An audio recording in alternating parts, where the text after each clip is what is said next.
नमस्कार, एबीपी माझाच्या दहीहंडी विशेष कार्यक्रमामध्ये आपल्या सगळ्यांचं स्वागत। या कार्यक्रमात फुलवंती आपल्या भेटीसाठी आली आहे। या फुलवंतीशी आपण संवाद साधणार आहोतच, पण तिच्या सिनेमातल्या अभिनयानं तिचा करिअरशी सुरू असलेला खोकवा आणि संघर्ष काहीसा कमी झाला। तिनं रसिक प्रेक्षकांची रेशीमगाठ जुळवली। इतकंच नव्हे तर रिएलिटी शोमध्ये एकापेक्षा एक दमदार नृत्यांनी अदाकारी पेश केली। पुढे तिचं वऱ्हाड नकटीच्या लग्नाला निघालं। वाटेत तिला कविता सुचत गेल्या आणि प्राजक्त प्रभाची गुंफणही झाली।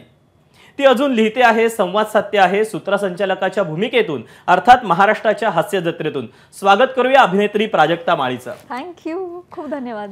प्राजक्ता, खरं तर तुझ्याशी फुलवंतीच्या विषयी संवाद साधायचाच आहे, पण प्राजक्ता आज माझ्यासोबत एबीपी माझाची अँकर म्हणून असणार आहे आणि तुम्ही तिच्याकडून बातम्या ऐकणार आहात। प्राजक्ता, नमस्कार। नमस्कार महाराष्ट्र। आज सर्वत्र दहीहंडीचा उत्साह पाहायला मिळतोय। मुंबईत अगदी सकाळी दहीहंडी उत्सवाला खऱ्या अर्थानं सुरुवात होते, ते दादर पश्चिमेला असलेल्या आयडियलच्या दहीहंडीनं। याच ठिकाणी असलेल्या श्री साई दत्त मित्रमंडळाच्या दहीहंडीचं हे 50वे वर्ष आहे। थोड्याच वेळात या दहीहंडी उत्सवाला सुरुवात होणार आहे। तिकडे तेजस्विनी महिला गोविंदा पथक थर लावण्यासाठी दाखल झालंय। तिथे आपला प्रतिनिधी वेदांत सध्या तिथल्या दहीहंडीची दृश्य आपल्यापर्यंत घरबसल्या पोहोचवतोय। वेदांतशी आपण गप्पा मारूया। हाय वेदांत।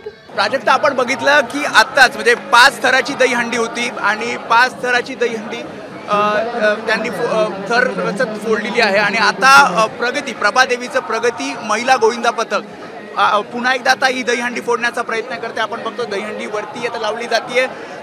जसं आपण बघितलं की महिला गोविंदा पथक म्हटलं तर एक साधारणपणे 5 ते 6 थरांची त्यांची प्रॅक्टिस असते आणि ही प्रॅक्टिस कशा पद्धतीने केली जाते, प्रगती महिला गोविंदा पथकाचे कोच आपल्यासोबत आहेत। मी म्हटलं की 5 ते 6 पथक, तुमची किती 5 ते 6 थर तुमची किती तयारी आहे? आता यावर्षी 5 थराची तयारी आहे, पण आम्ही यावर्षी 6 थराची पण ट्राय करणार आहे।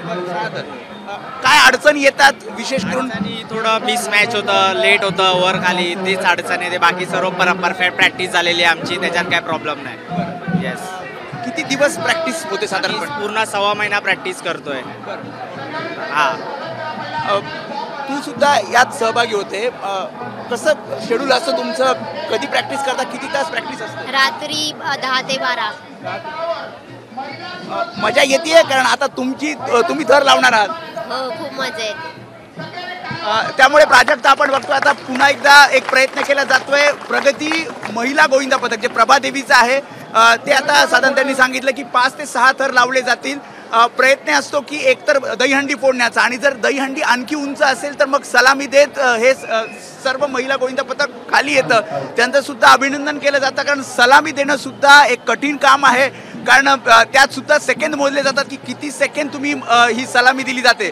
तर या सगळ्या गोष्टीचा विचार करून आता प्रगती महिला गोविंदा पथक जेव्हा प्रयत्न करेल तेव्हा नक्कीच इथे त्यांचा उत्साह वाढवण्यासाठी गाणे आहेत, त्याशिवाय घोषणा दिल्या जातात आणि हा उत्साह आपल्याला या आयडियल जी दहीहंडी, जी मानाची दहीहंडी आहे, जिथनं खरं तर या मुंबईच्या दहीहंडी उत्सवाला सुरुवात होते, या दहीहंडी उत्सवामध्ये आपल्याला पुन्हा एकदा या महिला गोविंदा पथक एक पुन्हा 5 ते 6 थर लावून प्रयत्न करताना पाहायला मिळेल। प्राजक्ता, थँक्यू वेदांत। मला फार आनंद होतोय की महिला गोविंदा पथक सहभागी होते मोठ्या संख्येनं आणि इतक्या उत्तमरित्या ते प्रयत्न करत आहेत। तर प्रगती महिला गोविंदा पथकाला फुलवंतीकडून खूप साऱ्या शुभेच्छा। एबीपी माझा, उघडा डोळे बघा नीट।